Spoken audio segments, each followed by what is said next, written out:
Ladies and gentlemen, now let us begin the 참석자 session 여러분, 2 of mobility. 이제 두 번째 세션을 시작하도록 하겠습니다. 포스트 코로나 시대의 수요 회복 및 수익 증대 방안에 대해서 논의할 예정입니다. 네 분의 해외 연사분들과 한 분의 한국 연사분께서 함께해 주시겠습니다. 첫 번째 연사분은 무하마드 다우드 말레이시아 관광예술문화부 관광정책 및 국제관계 실장님이십니다. 큰 박수로 맞아주시기 바랍니다.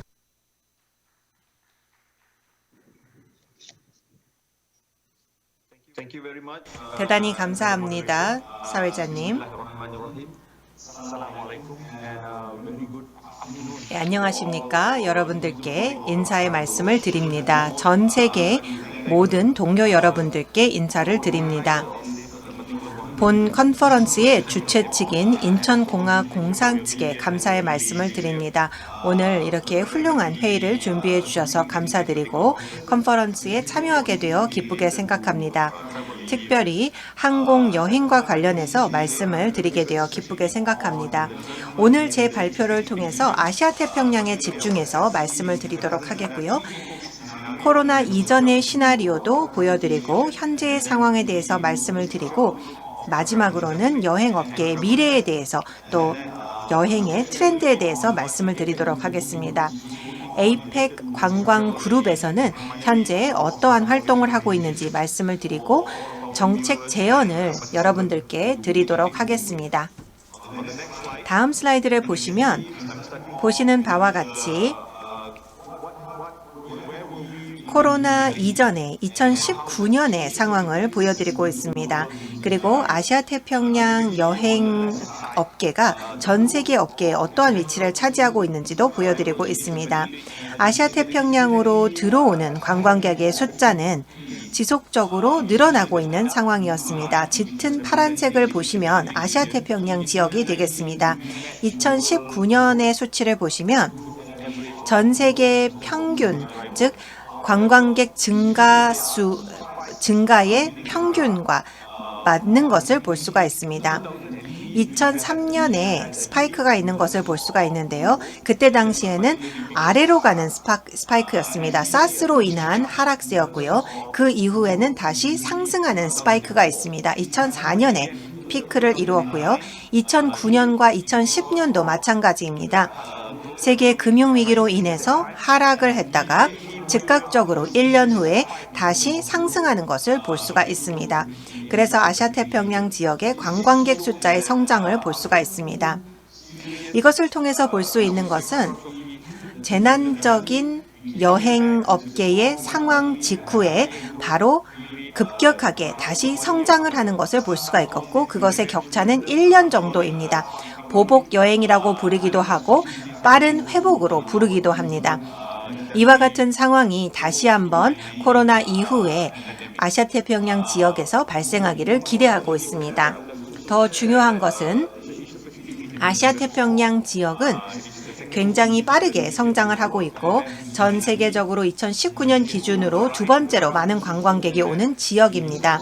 오른쪽의 그래프를 보시면 전 세계 관광객 숫자의 비중을 생각을 해보면 아시아 태평양의 비중은 16%에서 22%로 계속해서 성장하고 있는 모습을 볼 수가 있고요.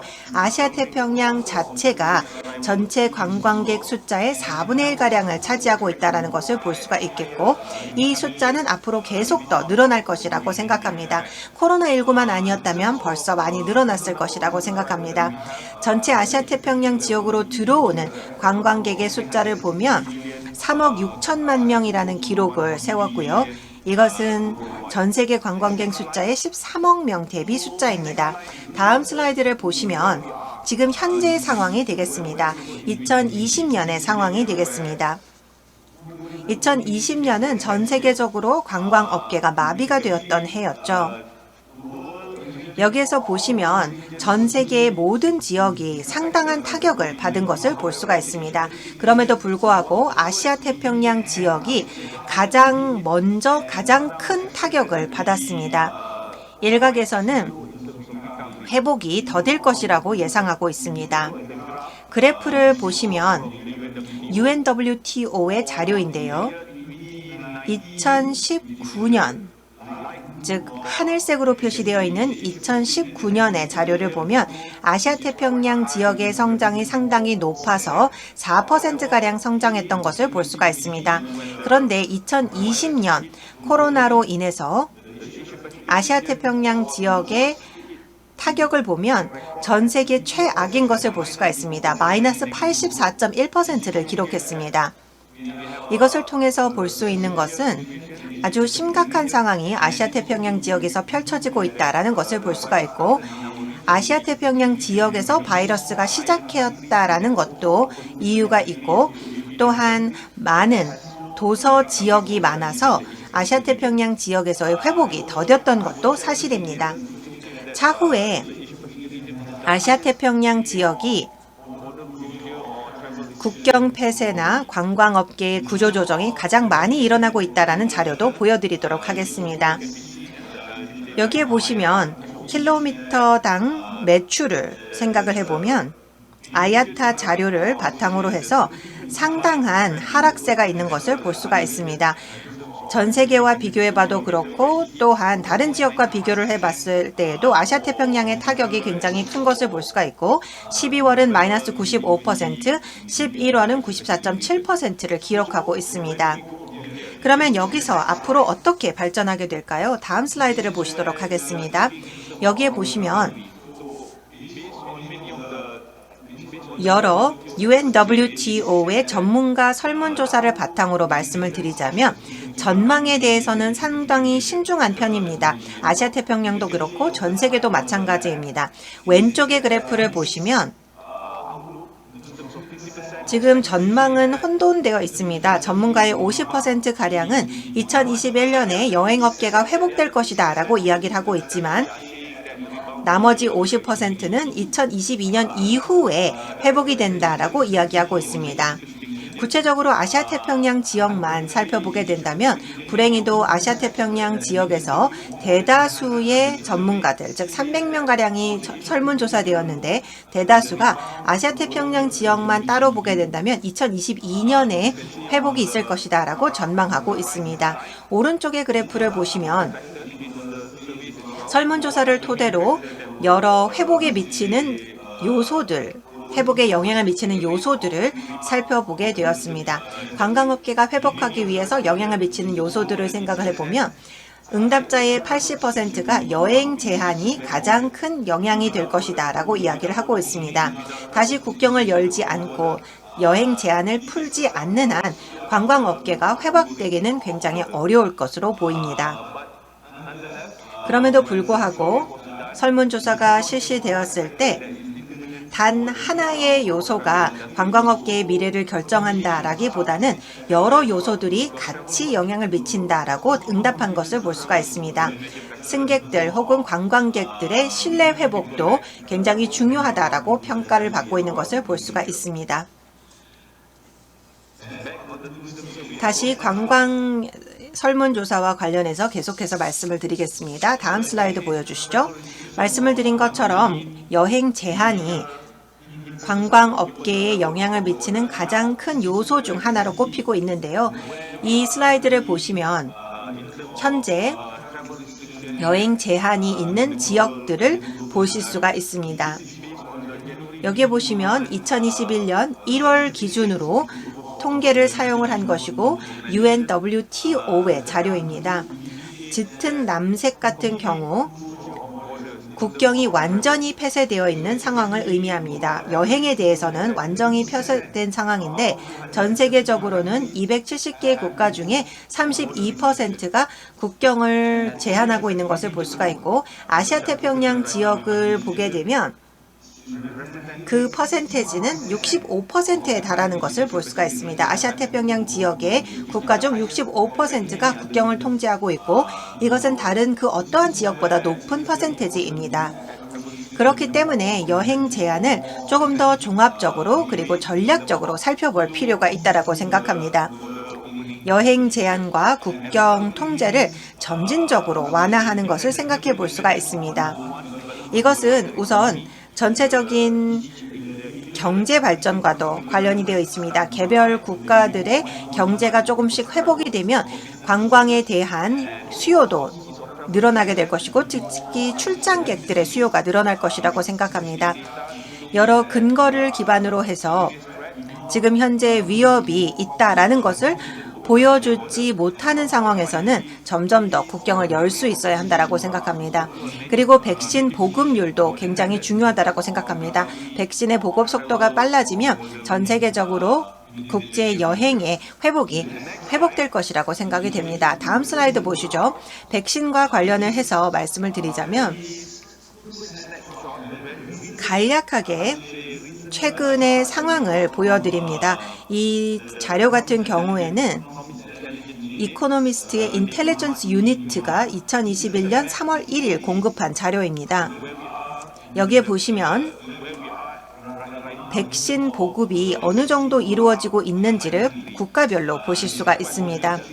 북극 같은 경우에는 백신을 다른 국가들보다 조기에 보급받은 것을 볼 수가 있고요. 아시아 태평양 지역 같은 경우에는 대다수의 국가들이 특히나 중진국 같은 경우에는 백신 보급이 인구의 90%에게 이루어지기 위해서는 2022년 말이 되어야 한다는 것을 볼 수가 있고 중국, 홍콩, 싱가포르가 예외가 되겠습니다. 지금이 현재의 상황이고요.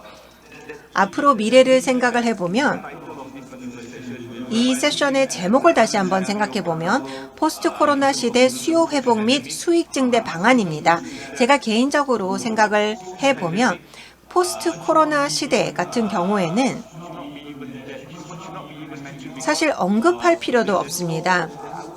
왜냐하면 팬데믹이 종료되는 시점이 없다라고 생각을 합니다. 포스트 코로나 시대를 생각을 해보고 포스트 코로나 시대의 시나리오를 생각해보면 앞으로 5년, 10년을 생각할 수밖에 없는데 지금 현재로서는 현재에 집중을 해서 뉴 노멀에 적응을 하고 현재의 상황에 최선을 다해서 적응을 해야 한다라고 생각하고 우리의 비즈니스 모델의 전략을 재정립해야 한다고 생각합니다. 그러한 방식으로 앞으로 미래로 나갈 수 있을 것이라고 생각을 하고 이를 바탕으로 해서 새로운 비즈니스 전략을 세워 각 고객들의 관광객들의 수요를 충족시킬 수 있다고 생각합니다. 2021년과 그 이후의 트렌드들을 살펴보고 있습니다. 다음 슬라이드를 보시겠습니다. 여기에 보시면 주요 관광 트렌드입니다. 이런 방식을 통해서 관광업계의 기업들이 대응할 수 있다고 생각합니다. 우리의 업계가 관광업계라면 앞으로 전진하기 위해서는 현재 코로나19의 상황 속에서는 이러한 트렌드에 주목을 하셔야 합니다. 첫 번째는 수요의 진화입니다. 현재의 관광 수요는 국내 관광 쪽에 쏠려 있습니다. 그래서 집과 가까운 곳에서 관광을 하고자 합니다. 안전의 문제도 있고 또 익숙한 곳을 선호하기도 합니다. 뿐만 아니라 지금 현재 국제 관광에 대한 여행 제한도 존재하고 있기 때문입니다.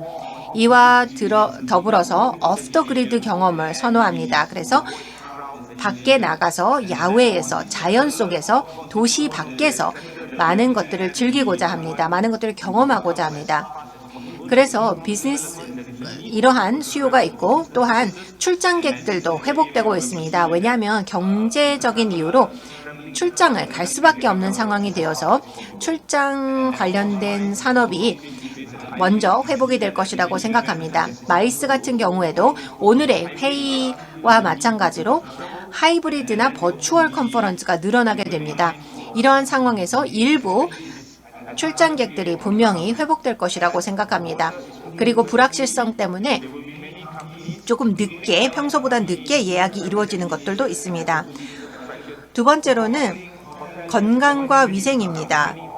그래서 지금 현재 많은 호텔들이나 관광업계를 보면 디스카운트를 해주는 경우가 많이 있습니다. 그렇기 때문에 이러한 새로운 할인 제도를 활용하기 위해서는 마지막 순간에 예약을 하거나 또 취소를 하는 경우도 생겨나게 될 것입니다.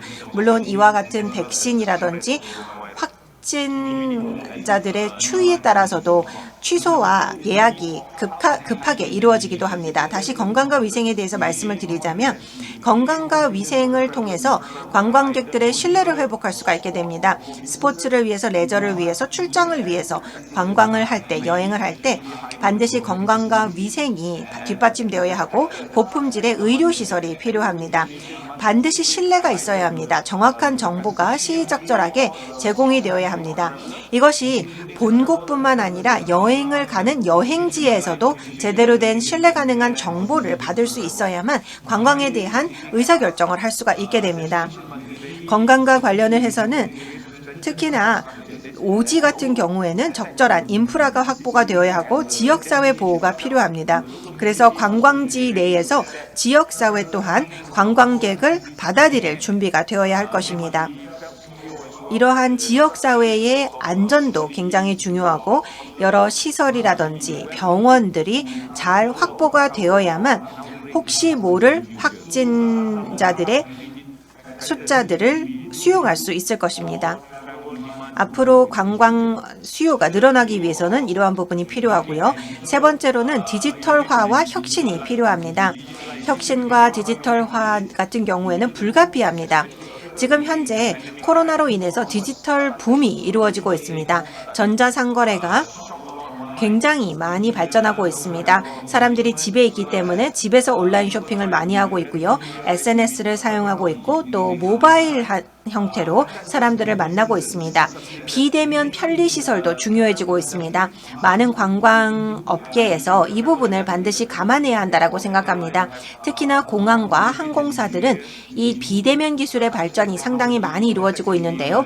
비대면 또 터치레스 또 생태학적인 인증 등을 활용하고 있습니다. 지금 현재 많은 관광 회사들이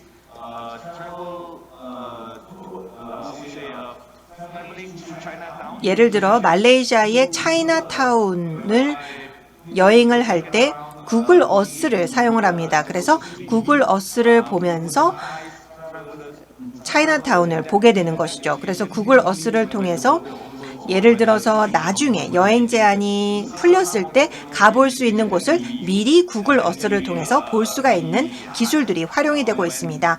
이러한 기술들이 충분히 활용될 수가 있게 되고 관광업계가 코로나로부터 회복되기를 기다리는 동안 활용할 수가 있습니다. 마지막으로는 지속가능성을 말씀을 드리고자 합니다. 이 지속가능성은 늘 중요합니다. 지금 현재 관광이 이루어지지 않고 있는 상황에서 생태학적 관광을 많이 생각하고 있고 우리의 서식지와 또 관광지를 보호할 수 있는 방법을 많이 생각을 하고 있고 또한 특정 지역의 사람들의 숫자를 제한함으로써 사회적 거리두기가 가능하고 또한 관광객들의 신뢰를 얻을 수 있는 방법들이 활용이 되고 있고 기업의 지속 가능성을 생각을 해보면서 인력들 같은 경우에는 멀티태스킹이 가능한 그러한 인력을 활용을 해서 다양한 일들을 같이 할 수 있도록 하고 있고 그래서 한 가지 일을 하기보다는 여러 가지 일을 할 수 있는 인력을 선호하는 모습을 볼 수가 있습니다. 다음 슬라이드를 보시겠습니다. 이 슬라이드를 통해서 여러분들과 함께 APEC 관광 워킹그룹의 좌장으로서 말씀을 드리고자 합니다. 21개 국가와 긴밀하게 협력을 하면서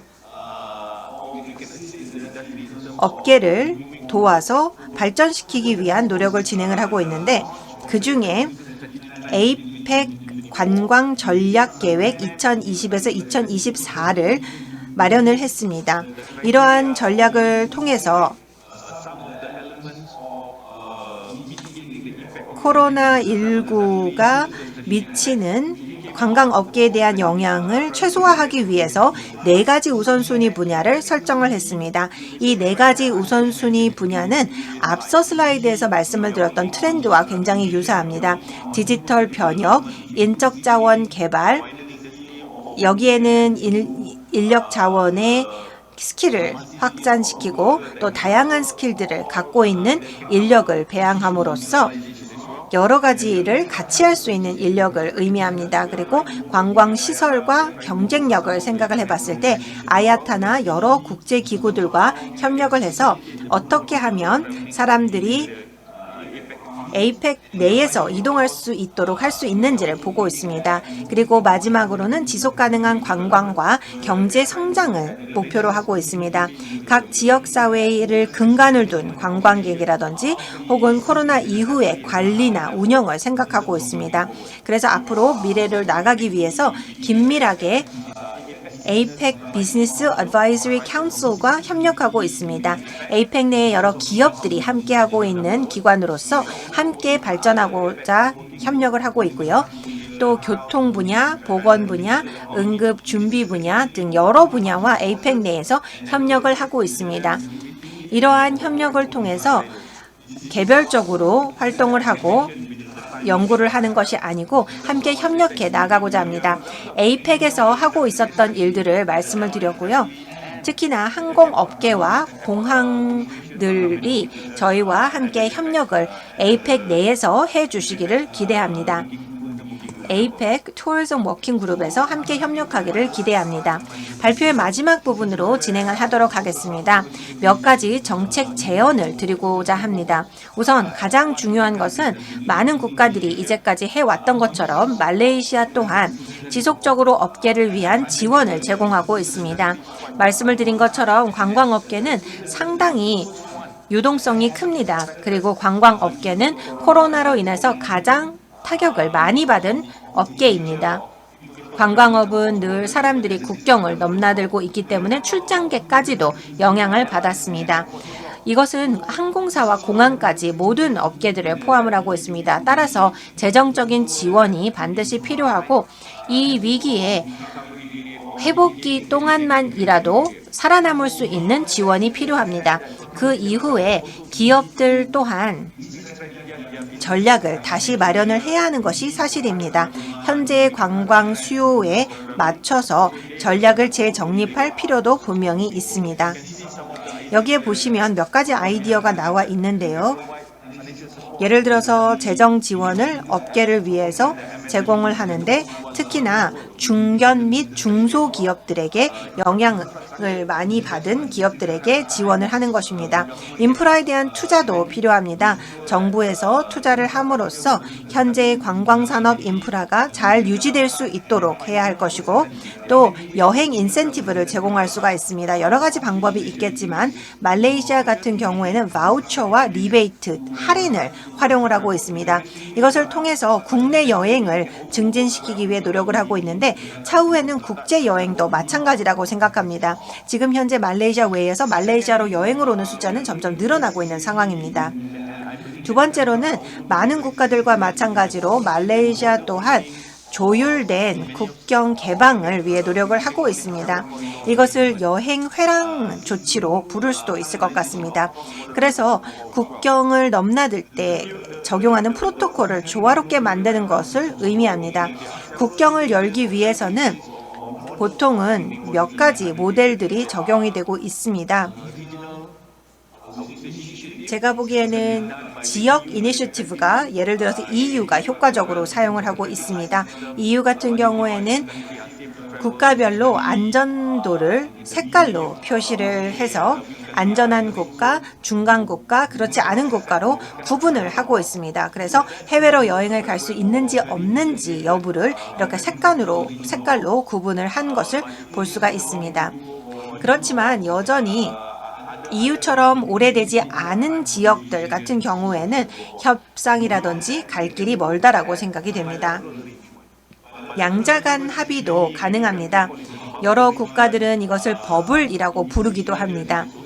아시아에서도 이렇게 지역 상호 호혜주의적 합의라는 이름으로 진행을 하고 있습니다. 그래서 두 개의 국가 간에 상호 협의를 통해서 여행을 할 수가 있습니다. 말레이시아 같은 경우에는 싱가포르와 이와 같은 합의를 맺었고 제가 알기로는 싱가포르가 중국을 포함을 한 다른 국가와도 합의를 맺은 것으로 알고 있고 중국의 한 지역은 홍콩과 협상 중인 것으로 알고 있습니다. 이와 같은 조치를 통해서 국경을 조금씩 체계적으로 열어갈 수 있다고 생각합니다. 상호주의라는 단어가 때로는 방해가 됩니다. 왜냐하면 굉장히 오래 걸리기 때문입니다. 상호주의라는 것은 양쪽 국가가 합의해야 한다는 것을 의미합니다. 예를 들어서 국가 A와 국가 B가 국가 A에서는 국가 B로 갈 수 있다라고 합의한다면 국가 B 또한 국가 A로 동일하게 이동할 수 있어야 합니다. 그렇기 때문에 이렇게 상호 호혜주의적인 조치를 협상하는 것은 굉장히 오래 걸립니다. 그렇기 때문에 시간이 오래 걸리지만 또 만약에 사용이 된다면 아주 효과적으로 사용될 수가 있습니다. 조금 더 효과적인 방식은 일방적 접근입니다. 예를 들어서 일방적으로 국경을 여는 것입니다. 이것은 여러 국가들이 만약에 진행을 하게 된다면 개별 국가들이 자신의 국가로 들어오는 모든 사람들에 대해서 기준을 세우게 됩니다. 이것을 일방적으로 세우는 것입니다. 그래서 국내에서 보건복지부라든지 또 여러 관련 기관들이 합의를 해서 최선의 조치를 마련을 해서 우리나라로 입국하는 사람들의 기준을 세우는 것입니다. 이것을 일방적으로 조치를 취하게 된다면 보다 많은 사람들이 국내로 유입이 될 것이고 우선 출장객들이 많이 들어오게 됩니다. 출장객이 많이 들어온다는 것은 기업 활동도 활성화되고 또 투자도 활성된다는 것을 의미합니다. 그리고 두 번째로는 제 전문 분야인 관광과도 관련이 되어 있습니다. 사람들이 우리나라로 들어와야만 관광업계가 발전할 수가 있게 됩니다. 그래서 여러 조건들을 잡을 수가 있지만 이것을 일방적으로 하고 또 예를 들어서 녹색으로 분류된 국가들에서 들어오는 사람들 같은 경우에는 특별한 조치 없이 입국할 수 있도록 한다든지 여러 가지 형태의 조치가 가능합니다. 이것은 파트너 국가들과 긴 협의 없이 협상 없이 도입할 수 있기 때문에 긍정적인 평가를 받고 있기도 합니다. 그런데 국경을 열 때에는 여러 출입국 절차에 대한 조화가 필요합니다. 리스크 관리도 필요하고 근거 기반의 접근을 해야 할 것입니다. 예를 들어서 어떤 국가에서는 우리나라로 들어올 수가 없다라고 한다면 그 국가가 만약에 확진자 숫자가 많아서라고 이유를 댄다면 그 숫자가 명시되어야 합니다. 즉 확진자 숫자가 몇 명 이상일 경우 입국할 수 없다 등의 아주 구체적인 제한이 필요합니다. 또한 검사에 대한 표준화가 필요합니다.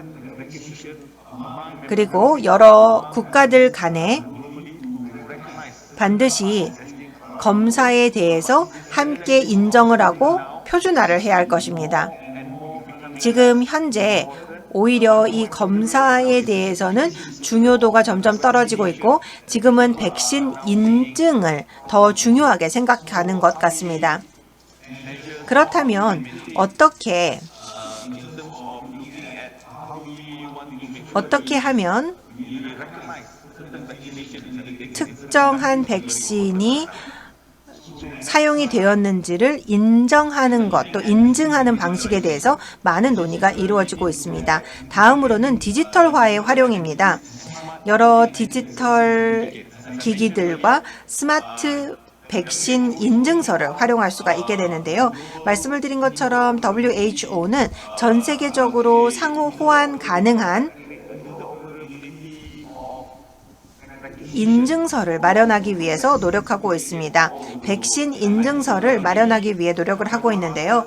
많은 디지털 관광 패스 혹은 백신 패스들이 여러 기관에 의해서 발행이 되고 있는데요. 제가 알기로는 아예타 또한 이것을 검토하고 있는 것으로 알고 있습니다. 더 중요한 것은 백신 패스라든지 관광 패스를 마련을 하게 된다면 여러 플랫폼에서 상호 호환 가능해야 하는데 WHO가 바로 이와 같은 노력을 진행하고 있는 상황입니다. 모든 패스들이 인정받을 수 있는 플랫폼을 마련을 해서 여러 지역에서 인정을 받을 수 있도록 노력을 하고 있는 것으로 알고 있습니다. 그리고 WHO의 권고 사항들을 긴밀히 살펴보시면 그 변화들을, 발전 사항들을 보실 수가 있습니다.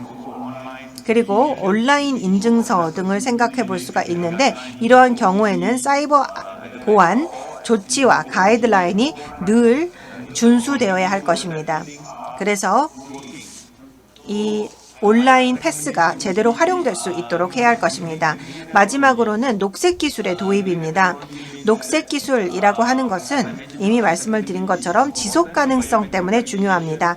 생체 인증이 중요하고 또한 비대면을 한다든지 혹은 가상으로 줄을 선다든지 친환경 관광을 한다든지 이런 것들이 분명히 우선순위가 되어야 할 것이고 앞서 말씀을 드린 것처럼 여러 가지 스킬을 갖춘 인력의 도입이 시급합니다. 그렇게 되면 장기적으로 사회적 거리두기를 하면서도 인력을 활용할 수가 있게 됩니다. 앞으로 미래에 대해서 간략하게만 말씀을 드리자면 이미 말씀을 드린 것처럼 코로나19 종료 이후에 움직이는 것이 아니고 지금부터 움직여야 합니다. 회복의 가능성을 우리가 포착하고 이것에 충분히 활용할 수 있어야 합니다. 근거 기반의 민첩한 전략을 활용을 해야 할 것입니다. 그래서 예를 들어서 국경을 통제할 때에는 전체 통제를 하기보다는 근거를 기반으로 해서 정확한 통제를 해야 할 것입니다. 그리고 업계를 지원하는 것과 업계의 경쟁력을 유지하는 것 사이에 균형을 잡아야 할 것이고 이를 통해서 미래의 팬데믹이 다시 한번 나타날 때 이것에 대해서 대비를 할 수 있어야 합니다. 전체 관광 가치 사슬막의 지속 가능성을 유지하는 것이 중요합니다. 이러한 방법을 통해서 관광 업계의 지속 가능성을 유지하고 또한 지속 가능성을 계속해서 더해갈 수가 있습니다. 감사합니다. 대단히 감사합니다. 아주 인상적인 발표였습니다. 다음으로 대한항공의 여객사업본부장이신 이진호 전무님을 모시고 발표를 들어보도록 하겠습니다. 큰 박수로 맞아주시기 바랍니다. 안녕하세요. 대한항공 여객사업본부장 이진호입니다. 먼저 발표해 주신 말레이시아 관광예술문화부 실장님의 아시아태평양 지역 여행 동향에 대한 좋은 의견 잘 들었고요. 특히 트래블 트렌드에 대한 부분은 항공사 전략 수립에도 많은 참고가 될 것으로 생각됩니다. 저는 오늘 항공사 관점에서 코로나 수요의 어떤 회복 추세 동향과 수익 제고를 할 수 있는 방안에 대해서 말씀드리겠습니다. 발표에 앞서 인천공항 개항 20주년을 먼저 축하드리며 주제 발표를 시작하겠습니다. 발표 순서는 전체적으로 코비드 환경하에서의 항공 수요 동향, 그다음에 지금 이런 환경하에서 어떻게 항공사 네트워크 전략을 가져가야 되는가, 그리고 포스트 코로나 시대의 수익 제고를 위해서 저희들이 준비하고 있는 부분에 대해서 말씀드리겠습니다. 먼저 항공 수요 동향에 대한 부분입니다. 보시는 바와 같이 아야타는 코로나 이후에 금년 같은 경우에 한 50%의 수요 감소를 예측하고 있고 현재 전체적인 추세를 보건대 2024년 정도 되었을 때 2019년 수준의 수요가 되지 않겠나 이렇게 전망하고 있고, 점선과 같은 경우에는 코로나가 없었다면 전반적으로 수요가 움직였을 추세를 보이고 있는데 정상적인 그 추세까지에는 상당한 시간이 걸릴 것으로 그렇게 보고 있습니다. 당사는 이에 대한 추세를 고려해서 전체적으로 분기별로 하계와 같은 공급 계획을 세워서 수요에 맞는 공급 운영 전략을 도모하고 있습니다. 전체적으로 2021년도에 같은 경우에는 상반기는 각 국가의 그 출입국 규정을 완화하는 곳도 있지만 오히려 제한하는 곳도 있고 막바지 그 어떤 조치들 각 국가가 시행하고 있기 때문에 전년 수준의 공급 정도, 전년 수준의 수요가 지속될 것으로 보고 있고, 하반기부터 백신의 보급이 확산되고 어떤 격리에 대한 규정이 완화되는 것을 전제로 해서 조금씩 수요가 회복될 것으로 보이고 있으며, 본격적인 것은 4, 4분기는 되어야 수요 회복을 예상하고 있으며, 4, 4분기 정도 될 경우에 당사는 2019년도에 한 50% 정도의 공급을 운영할 수 있을 것으로 그렇게 전망하고 계획을 수립해서 운영할 계획입니다. 지금 항공 수요는 우리나라의 경우에도 상당히 억눌린 펜트업 디맨드가 상당히 많다 하는 것을 알 수 있고 이러한 사례들이 있었습니다. 그래서 한 여행사에서 희망을 드립니다라는 이제 그 어떤 프로모션을 진행을 하니까 아주 짧은 시간 내에 만여 명이 바로 그 상품을 하기도 하고, 또 한 여행사에서는 이제 호텔방을 판매를 했는데 아주 1시간이 채 지나지 않아서 5,000개 이상의 룸이 팔릴 정도로 펜트업 디맨드는 충분하다. 우리도 뭔가 여행에 대한 안전을 느낄 수 있으면 수요에 대한 회복을 기대해 볼 수 있음을 시장이 보이고 있습니다. 그래서 이러한 여행 수요의 회복을 위해서 제일 우선적인 것은 여행을 해도 안전하다. 그래서 여행에 대한 자신감, 안전하게 여행할 수 있다는 확신을 언제 얼마나 빨리 얻을 수 있느냐가 어떤 수요 회복에 대한 수요에 대한 전망이랄까 모든 것에 대한 영향을 미치는 거라고 판단하고 있고, 전반적으로 그 시장에 대한 안정감을 주고 수요 회복을 할 수 있도록 전체적으로 진행되고 있는 게 각 국가 단위에서 진행되고 있는 트래블 버블이라는 이런 협상을 통해서 지금 신문지상에서도 여러분이 많이 보시고 계시겠습니다만은 대만하고 팔라우, 싱가포르, 그다음에 안전에 대한 자신이 있는 태국이라든지 이런 국가들에서 상당한 트래블 버블을 추진하고 있고, 우리 정부에서도 트래블 버블에 대한 협상을 진행하고 있는 것으로 알고 있습니다. 이러한 트래블 버블이라는 부분이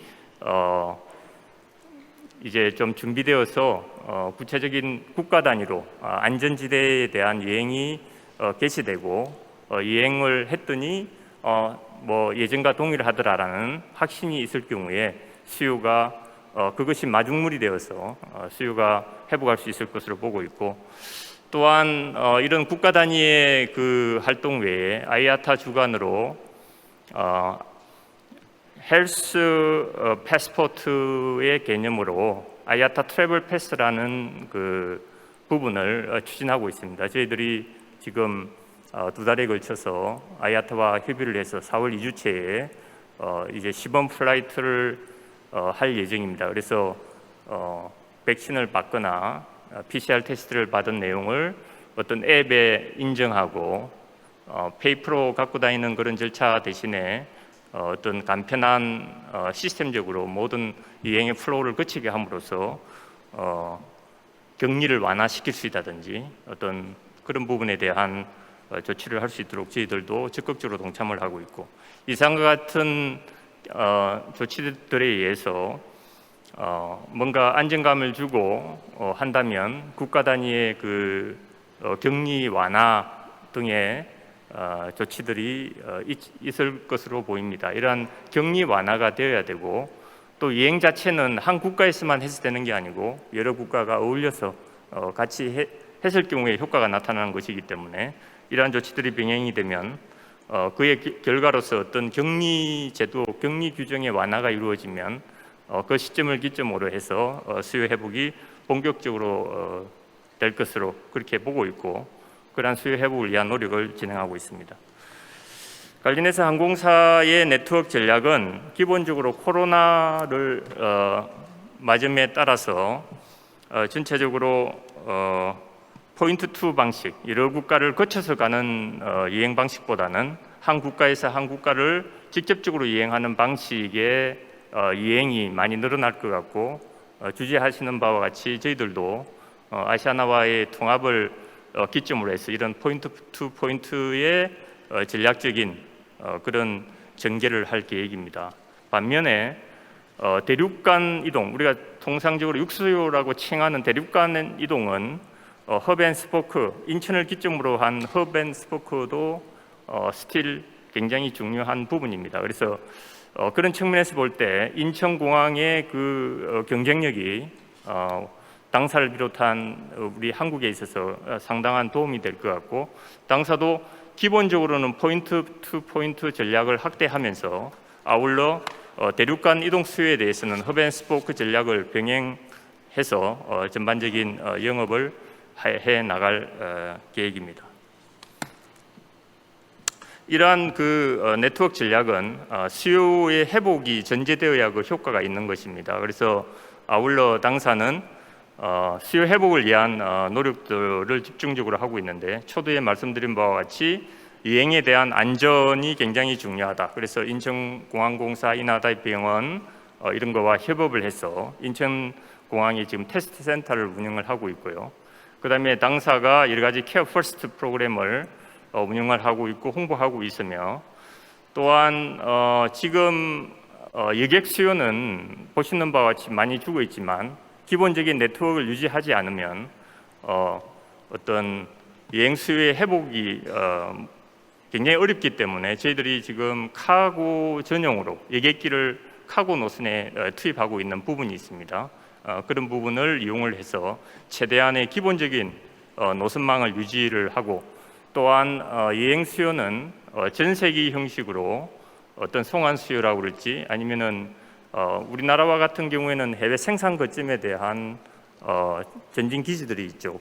거기에 대한 이동 수요는 전세기를 운영을 해서 지금 그 수요를 지원하고 있고, 또한 여러 가지 여행에 대한 그 기본적인 욕구를 지원하기 위해서 저희들도 이제 무착륙 관광 비행이라고 할까, 그리고 지금 태국 리조트 같은 경우에는 거기 가서 있는 경우에 뭐 그 리조트를 이용하는 거는 격리와 무관하게 할 수 있는 그런 프로그램들도 있습니다. 그래서 그런 여행 수요에 대한 기본적인 니즈를 지원하기 위한 그런 판매 활동도 전개를 하고 있고, 이러한 항공 수요 회복을 위해서는 전체적으로 국가 차원의 여러 가지 지원도 필요하고 하기 때문에 여러 유관 부문과 동일한 목적으로 적극적인 활동을 하고 있는 그런 상황입니다.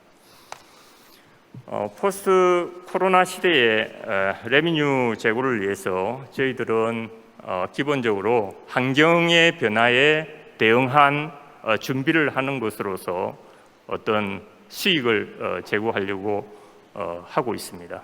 전반적인 수요 회복은 앞서서 드린 바와 같이 여러 가지 안전에 대한 확신, 그다음에 여러 가지 국가의 입국 제한 규정이 모두 풀려야 수요가 다시 살아나고 수익이 제고가 될 것입니다. 그렇지만 그렇다고 하더라도 뉴 노멀 시대, 위드 코로나 시대에 저희들이 수익 제고를 하기 위해서 기본적으로 해야 되는 그런 항목들을 지금 시점에서 저희들이 준비하고 있는데, 이런 준비 사항을 한 5가지 정도로 나눠서 말씀드리겠습니다.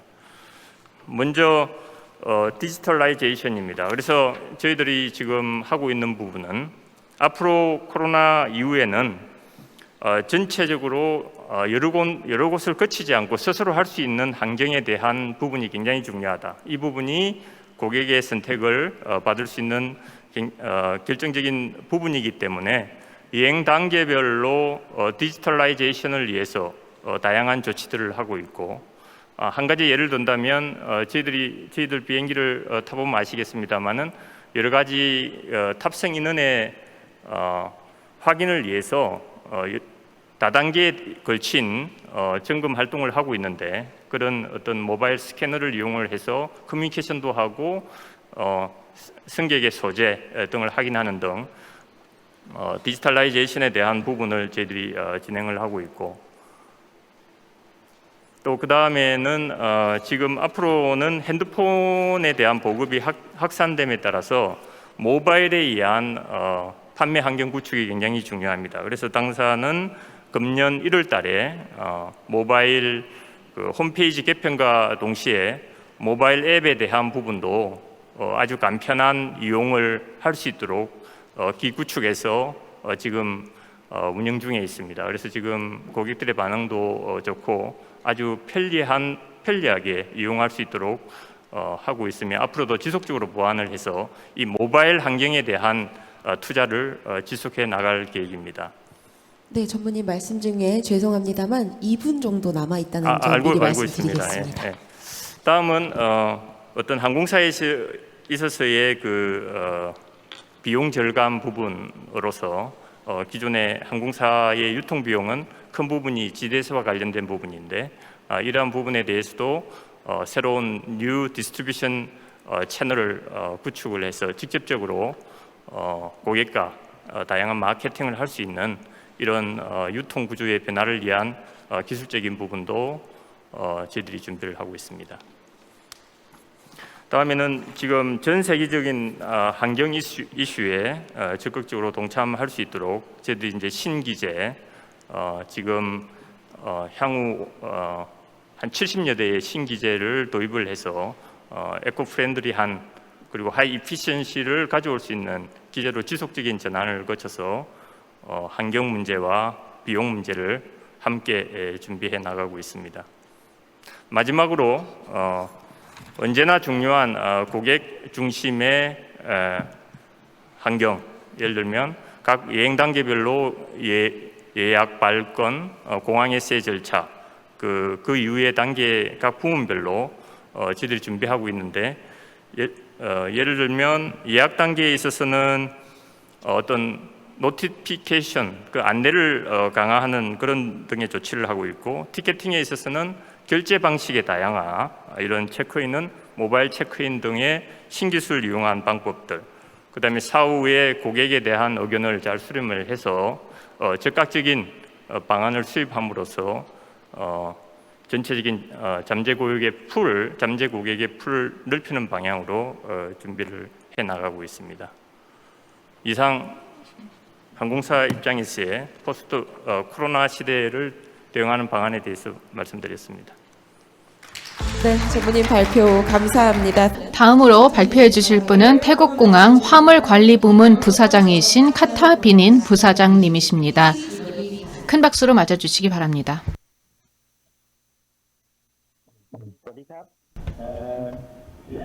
안녕하십니까? 참석자 여러분, 저는 카타 비닌입니다.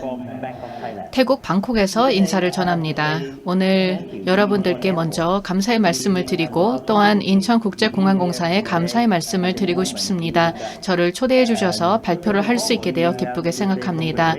다음으로는 20주년, 인천공항 20주년을 축하한다는 말씀도 드리고 싶습니다. 오늘 제가 말씀을 드릴 내용은 3가지입니다.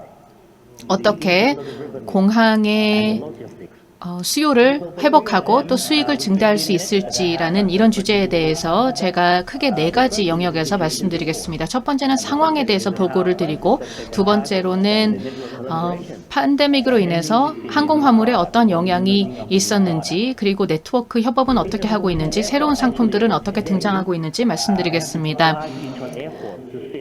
인천공항에 직접 가서 여러분들과 만나 뵐 수 있으면 정말 좋겠지만 팬데믹 때문에 온라인으로 이렇게 발표를 하고 있습니다. 그래도 이런 기술이 있기 때문에 여러분과 함께 할 수 있게 되어 기쁘게 생각합니다. 저희가 컨퍼런스를 주최하는 방식도 바뀌고 여행하는 방식도 바뀌고 서로 연결되는 방식도 바뀌고 있습니다.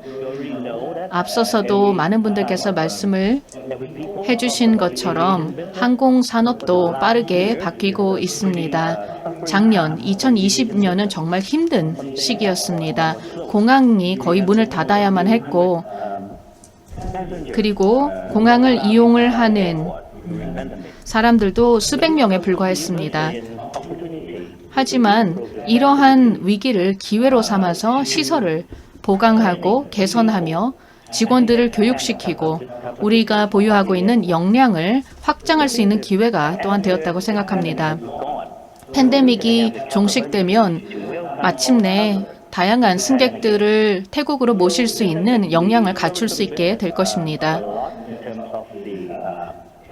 그렇기 때문에 항공산업 입장에서 여러 가지 의미가 있다고 생각을 하는데요. 여객뿐만 아니라 화물에도 큰 변화가 있었습니다. 많은 사람들이 집에서 시간을 보내면서 소비를 해야 되기 때문에 직접 가게에 가는 것보다는 주문을 통해서 물건을 받게 되고 이에 따라 화물 수요가 늘어나게 되었습니다. 예를 들어서 저희 항공기에서 100%의 칼파를 가지고 있다면 그 중에 80%는 여객 수송이고 20%는 화물 수송이었던 것이 과거의 모습입니다. 하지만 이제 그 양상이 많이 바뀌게 되었습니다. 비행 편수 자체는 줄어들게 되었죠. 그래서 60% 정도 줄어들게 되었습니다. 또한 국제적으로 비행을 하는 여객 수도 크게 줄어들었습니다. 하지만 화물의 경우에는 국제적으로 30% 정도의 감소만 있었을 뿐입니다. 그리고 2021년을 보면 그 양상이 또 바뀌고 있는 것을 볼 수가 있습니다. 화물 볼륨 자체가 계속해서 늘어날 것으로 예상이 됩니다. 그러면서 2019년의 수준으로 거의 회복할 수 있을 것으로 예상이 되고 있습니다. 그런데 항공기라는 차원에서 보자면 거의 그 항공에 있어서 화물의 볼륨은 거의 100% 정도 증가한 것을 볼 수 있는데요. 편수는 줄어들게 되었지만 계속해서 화물을 수송함에 따라서 일드가 높아지는 것을 볼 수 있습니다.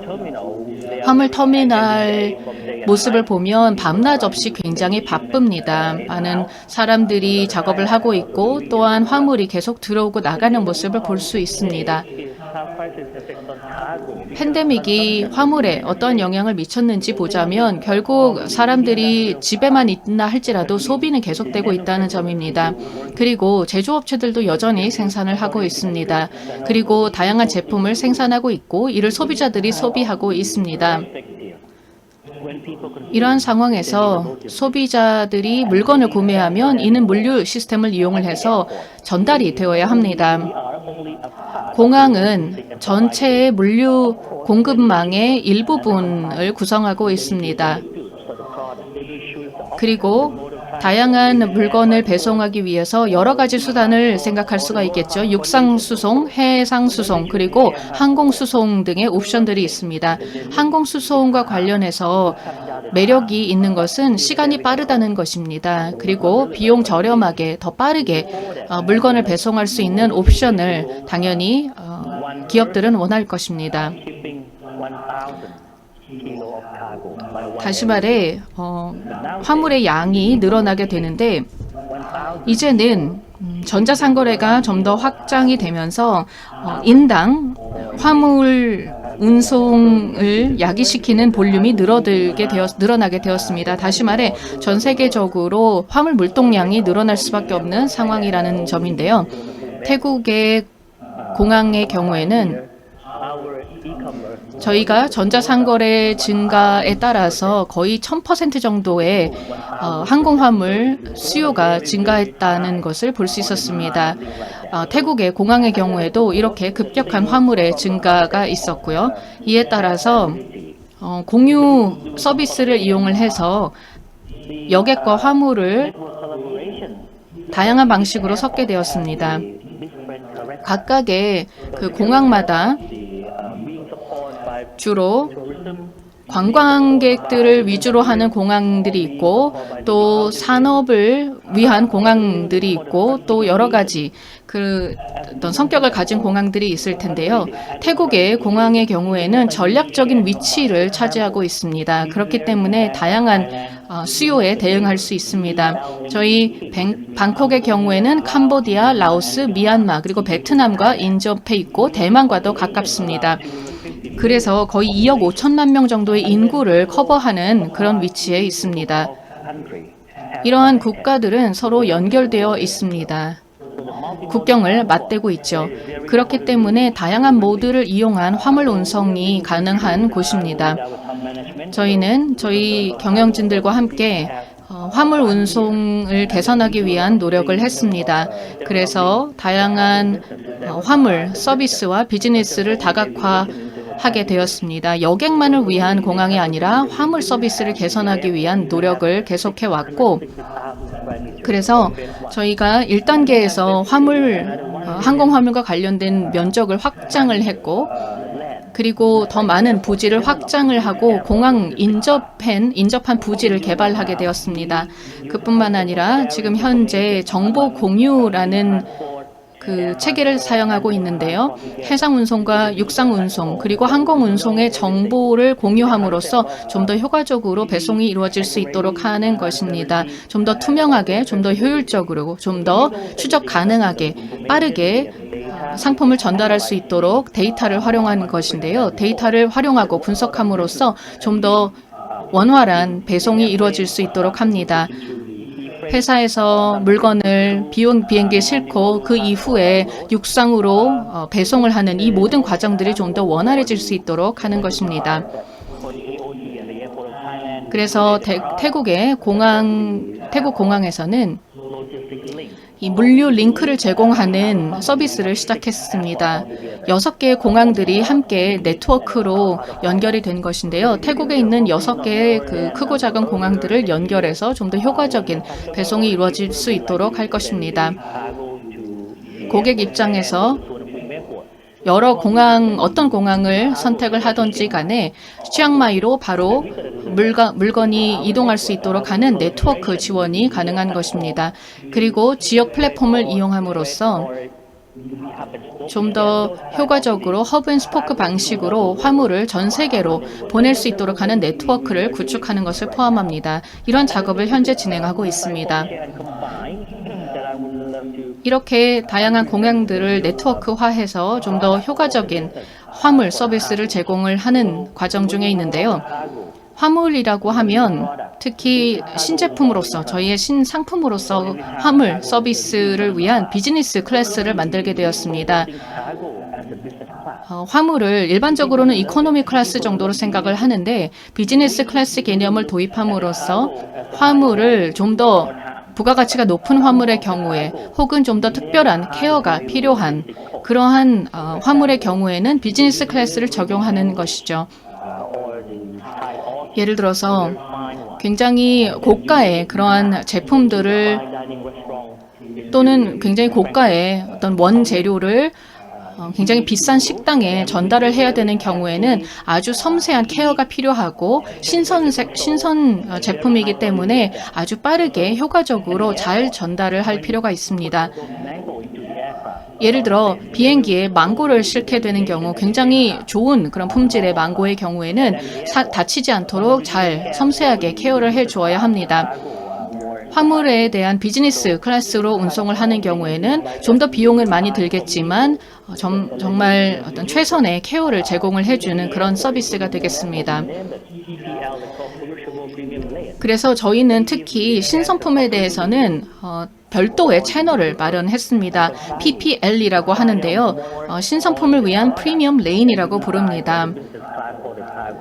저희 고객들을 위해서 신선품은 PPL을 통해서 취급을 하게 됩니다. 비즈니스 클래스 취급을 받는 것뿐만이 아니라 이러한 신선품의 경우에는 좀 더 효과적으로 품질 검사 또 방역이 이루어질 수 있도록 합니다.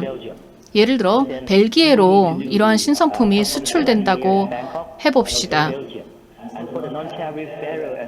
신선품이 아닌 그런 제품들도 있겠고 신선품도 있겠는데 이 서로 다른 카테고리의 제품들에 대해서 방역과 그 검사를 별도로 하는 것입니다. 그리고 신선품에 대해서 출발 공항에서 모든 검사가 마치게 되면 그 다음으로 도착지에 갈 때까지 어떠한 제한이나 어떠한 문제 없이 바로 전달이 될 수 있도록 하는 것입니다. 이렇게 하기 위해서는 정부 간의 협의와 합의도 또한 필요합니다. 이렇게 정말 국경을 뛰어넘는, 국경을 초월한 그러한 개념의 배송이 이루어질 수 있도록 하는 것인데요. 특히 프리미엄 브랜드의 신선품이라고 한다면 전 세계의 그 글로벌 이커머스 플랫폼 차원에서도 이러한 서비스가 필요할 것입니다. 두리안이라든지 아니면 고가의 고품질의 망고라든지 하는 태국의 특산품인 신상품들을 주문을 했을 때 며칠이나 기다려야 된다면 상태가 안 좋아질 것입니다. 그렇기 때문에 신상품에 대한 수출을 할 때에는 이러한 방식으로 좀 더 정확하게 잘 전달이 될 수 있도록 하는 서비스를 제공함으로써 저희 공항에서는 이러한 배송 또 물류와 관련된 인프라를 구축하고 있는 상황입니다. 또한 이 과정에서 우리 기업들이 화물 기업 고객들이 원하는 바가 무엇인지를 잘 파악을 해야 할 것이고 또 이러한 고객들 간의 연결성을 강화해야 할 것입니다. 이러한 노력을 통해서 공항의 매출도 늘릴 수 있을 것이라고 생각을 합니다. 네, 이 정도로 제 발표를 마치도록 하겠습니다. 감사합니다. 네, 대단히 감사합니다. 비닌 부사장님 훌륭한 발표 잘 들었습니다. 마지막으로 모실 연사분은 AOE의 창립자 겸 CEO이신 키안 굴드님을 모시겠습니다. 큰 박수로 맞이해 주시기 바랍니다. 우리가 이제까지 성공을 했던 것으로 미래에는 성공하기가 어렵다라는 주제로 말씀을 드리도록 하겠습니다. 디지털 협업을 중심으로 말씀을 드리겠습니다. 소개받은 바와 같이 저는 키안 굴드이고 AOE의 창립자며 CEO입니다. 지난 몇 년 동안 공항의 디지털 경험을 변화시키고 있습니다. 저희 회사에는 300여 명이 같이 2억 2,500만의 여객들에게 서비스를 제공을 했으며 이것으로 인해서 5억 달러의 매출을 올리게 되었습니다. 전 세계에서 가장 성공한 디지털 변혁은 히스로 부티크에서 이루어졌고요. 또 이것은 전 세계에서 가장 성공적인 럭셔리 쇼핑 경험이 되고 있습니다. 지금 현재 쇼핑의 20%가 디지털하게 이루어지고 있고 15분에 하나씩 스위스의 시계를 판매하고 있다는 기록을 갖고 있습니다. 싱가포르 항공사의 크리스숍을 변화시키고 있습니다. 세계 최대의 항공사의 전자상거래 프로그램을 운영하고 있으며 12개월 이내에 매출을 4배를 올리도록 도와드렸습니다. 그리고 지난 12개월 동안에도 디지털 판매가 그 이전보다 더 올라간 상태입니다. 항공기 내의 판매량이 오히려 늘어났습니다. 팬데믹 동안에 얼마나 디지털이 힘을 발휘했는지를 보실 수가 있습니다. 뉴질랜드 같은 경우에도 전체 공항 쇼핑을 다운타운 쇼핑과 결합을 시켜서 5억 뉴질랜드 달러를 1년 이내에 매출로 이어가도록 했습니다. 배경 설명을 드리도록 하겠습니다. 코로나 같은 경우에는 비항공 매출과 관련을 해서 코로나 이전에는 승객 숫자가 늘어나고 있었죠. 지금은 암흑기를 지나고 있습니다. 지금부터는 다 성장할 수밖에 없는 상황입니다. 코로나의 단면을 살펴보면 디지털 쪽에 투자가 그동안 많이 이루어지지 않았다라는 것입니다. 공항도 그렇고 항공사도 마찬가지입니다. 그리고 지금 현재 여객 한 명당 지출이 줄어들고 있고 코로나 이전부터 이루어지고 있는 트렌드로서 지금은 오히려 더 가속되고 있어서 그 원인들을 한번 짚어보도록 하겠습니다. 그 이유로 인해서 결과를 보면 매출이 줄고 있고 승객 숫자도 줄어들고 있습니다. 장기적으로 봤을 때 복원에 대한 우려가 앞으로 2년은 더 지속될 것이고 출장객은 영원히 예전 수준으로 회복되지 않을 수도 있고 오히려 관광이 먼저 회복될 것이라고 생각합니다. 그리고 항공사들과 또 공항에서 쇼핑을 한다라는 개념이 이제 없어질 수도 있습니다. 왜냐하면 굉장히 오랫동안 이러한 쇼핑이 이루어지지 않았기 때문입니다. 그렇다면 비항공 매출에는 어떠한 영향을 미칠까요? 예를 들어서 주차료 수입이 굉장히 컸던 공항 같은 경우에는 매출이 전혀 회복이 되지 않거나 수년이 걸릴 수가 있습니다. 그런데 자율주행으로 인해서 변곡점을 통과하면서 절대로 예전만큼 주차로 인한 매출이 회복될 수 없을 수도 있습니다. 그래서 과거에 주차료로 인해서 인프라에 투자를 했던 공항들은 더 이상 그렇게 하지 못할 수도 있습니다. 점점 더 많은 브랜드들이 이와 같은 대형 전광판 광고를 하지 않고 있는 것을 볼 수가 있습니다. 지금 현재는 디지털 마케팅에 더 관심을 갖고 있는데 공항에서는 어떻게 디지털 마케팅을 할 수가 있을까요? 승객 데이터를 아직까지 수집하지 않고 디지털 마케팅을 안 하고 이러한 전략이 없는 상황에서는 어떻게 디지털 마케팅을 할 수 있을까요? 물론 F&B가 가장 먼저 회복이 될 것입니다. 이것이 희소식일 수가 있죠. 그렇지만 소비 패턴이 계속해서 변화하고 있습니다.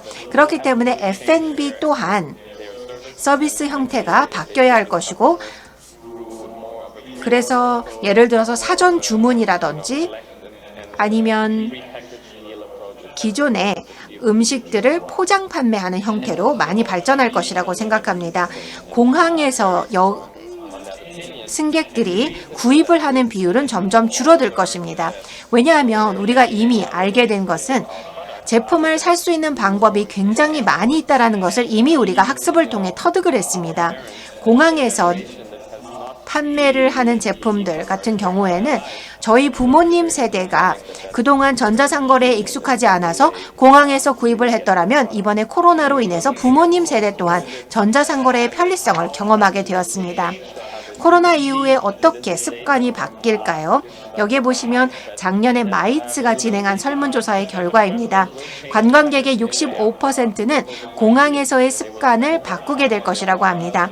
공항에 갔을 때 휴대전화나 랩탑에 사용하는 데 더 시간을 많이 보내고 사람이 많은 데는 가지 않을 것이고 쇼핑하는 데 사용하는 시간을 줄이게 될 것입니다. 비항공 수입이 상당히 타격을 받겠죠. 그렇기 때문에 공항 입장에서는 쇼핑객을 늘리기 위한 새로운 방법이 필요합니다. 코로나로 인해서 전자상거래는 계속해서 발전하고 있습니다.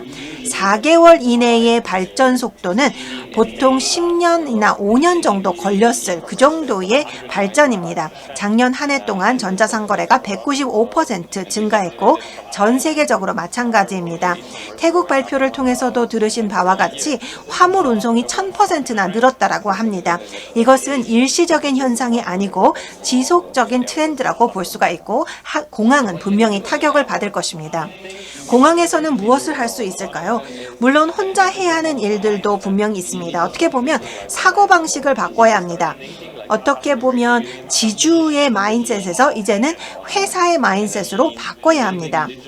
디지털 관계를 고객들과 만들어야 합니다. 뭔가 공간을 임대하는 것에서 그치는 것이 아니라 고객 경험을 생각하는 회사가 되어야 합니다. 콘크리트에 덜 투자하고 디지털에 투자해야 합니다. 현재 수십억 달러를 전 세계 공항들이 인프라에 투자하고 있는데 앞으로 몇 년 동안은 활용도가 떨어질 것입니다. 그 중에 일부만이라도 디지털에 투자를 했더라면 예를 들어 디지털 마케팅, 전자상거래 채널에 투자를 했더라면 비항공 매출이 상당히 증가했을 것이라고 생각합니다. 이와 같은 투자를 하고 있는 저희 고객사들 같은 경우에는 사람들이 여행을 덜 함에도 불구하고 매출은 올라가고 있는 것을 볼 수가 있습니다. 고객을 유치하고 유지하고 디지털 판매를 하기 위한 디지털의 근간을 통해서 공항에 오기 전, 공항에 있는 동안, 그리고 공항을 떠난 다음에도 계속 소통을 해서 관계를 구축할 수가 있게 됩니다. 예를 들어서 럭셔리 브랜드와 파트너십을 온라인에서 도심 지역에서 공항에서 진행할 수가 있습니다. 디지털하기 때문에 물리적인 제약이 더 이상 없습니다. 공항에 제한된 공간이 이제 더 이상 제약되지 않기 때문에 시내에 있는 브랜드와도 협력을 할 수가 있게 되고 또 여러 경험을 고객들에게 선사할 수가 있게 됩니다. 그러면 고객들의 관심이 있어 하는 제품을 경험할 수가 있게 됩니다. 공항에 자리가 있는 브랜드뿐만 아니라 원하는 브랜드를 경험할 수가 있게 되고 새로운 사고의 전환이 필요합니다. 저희는 글로벌한 고객 경험을 선사하는 곳이 바로 공항이 되어야 한다고 생각합니다. 이제까지는 공항이 물류 서비스 회사로서 다른 사람들을, 다른 회사들을 위한 물류 서비스를 제공하고 있다라고만 생각하지만 직접 고객들에게 물류 서비스를 제공을 한다라고 생각을 하게 되면 전자상거래 회사로서 새로운 일들을 할 수 있을 것입니다. 분명히 여러 영향이 같이 이루어질 것이라고 생각합니다. 그렇기 때문에 생태계가 중요합니다. 저는 몇 년 전에 이와 같은 용어를 만들었습니다. 여행의 쿼터너티라는 표현을 사용하고 있는데요. 쿼터너티라는 단어는 공항, 항공사, 브랜드, 리테일 매장이 같이 고객들에게 이음새 없는 경험을 제공한다는 것입니다. 쇼핑을 통해, 마일리지를 통해, 또한 보다 다양한 브랜드를 접근할 수 있는 방법을 통해 이와 같은 협업을 이루어야 합니다. 이것이 가능한 공항은 별로 없습니다. 대부분의 공항은 리테일러들이 이러한 일들을 해주기를 기대하고 있습니다. 그런데 고객의 입장에서는 리테일러가 브랜드가 아닙니다. 그렇기 때문에 리테일러들이 고객들이 만족할 만한 디지털 경험을 제공하지 못해 왔습니다. 이것이 바로 뉴노멀이 아니고 새로운 탁월함이라고 저는 부르고 있고, 이것이 과거보다 훨씬 더 긴밀하게 디지털 협력한다라는 것을 의미합니다. 항공사와의 데이터 파트너십이 중요합니다. 그러한 파트너십이 있어야만 1,000억 달러 규모의 마일리지 시장에 접근을 할 수가 있습니다. 과거에는 이 마일리지로 공항에서 구매를 할 수가 없었는데 이러한 마일리지가 사용되지 않고 있는 상황이 많이 있는데, 항공사 입장에서는 지금 현재 많은 항공 편수가 없어서 마일리지를 쓰도록 할 수가 없기 때문에 공항과 협력을 할 필요성이 있습니다. 이제는 경쟁이 아닌 협업의 사고로 전환을 해야 합니다. 항공사와 공항은 서로 경쟁하기보다는 협력함으로써 고객들에게 보다 많은 경험을 제공을 하고 함께 매출을 올릴 수 있어야 합니다. 코로나 이후에 함께 운명을 같이 하고 있어서 협력하지 않는다면 장기적으로 타격을 입게 될 것입니다. 공항의 입장에서는 이제는 트래픽에 대해서 비용을 지급해야 합니다. 디지털 트래픽은 반드시 여러 파트너들을 통해서 또 유료 마케팅을 통해서 확보가 되어야 합니다. 더 이상 무료가 아닙니다. 어느 정도의 트래픽을 확보한 이후에서만 관광객들을 공항 안에서 여러 채널을 통해 타겟팅을 할 수가 있습니다. 공항 같은 경우에는 이러한 다양한 채널을 확보하기 위해서는 항공사를 포함한 다양한 생태계와 협력을 해야 하고, 이러한 채널을 확보하게 된다면 지금보다 훨씬 더 발전된 형태의 경험을 고객들에게 선사할 수 있을 것입니다. 고객들이 지출을 하는 공항에서의 쇼핑은 이제 더 이상 회복될 수가 없어서 이러한 길이 필요합니다. 저희는 엔드-투-엔드 솔루션을 제공해 드리고 있습니다. 지금 현재 완전히 통합된 옴니 채널 접근을 통해서 공항의 입장에서 원하는 채널을 확보할 수 있도록 돕고 있습니다. 디지털하게 제공을 할 수 있는 모든 채널을 하나의 생태계로 통합한 형태입니다. 결국은 사일로를 무너뜨려야 합니다. 하나의 플랫폼, 하나의 경험을 제공해 드릴 수 있어야 합니다. 여기까지 발표를 진행을 하도록 하겠고요. 질의응답 시간은 없는 것 같습니다. 그런데 링크드인을 통해서 질문을 해주시면 언제든지 답변을 드리도록 하겠습니다. 감사합니다. 대단히 감사합니다. 인사이트 가득한 발표 감사드립니다. 말씀을 하신 것처럼 저희가 질의응답을 할 시간은 없는 상태입니다. 이것으로써 제2세션을 마무리하도록 하겠고요. 제3세션은 휴식 없이 진행하도록 하겠습니다. 필요하시면 언제든지 잠시 쉬시기 바랍니다.